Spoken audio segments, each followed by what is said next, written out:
وما ينزل من السماء وما يعرج فيها وهو الرحيم الغفور.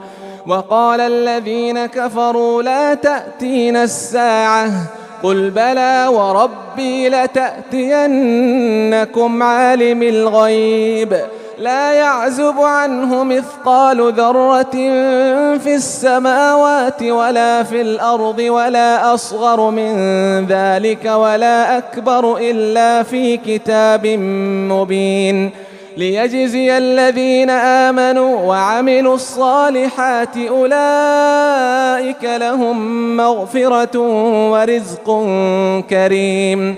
والذين سعوا في آياتنا معاجزين أولئك لهم عذاب من رجز أليم. ويرى الذين أوتوا العلم الذي أنزل إليك من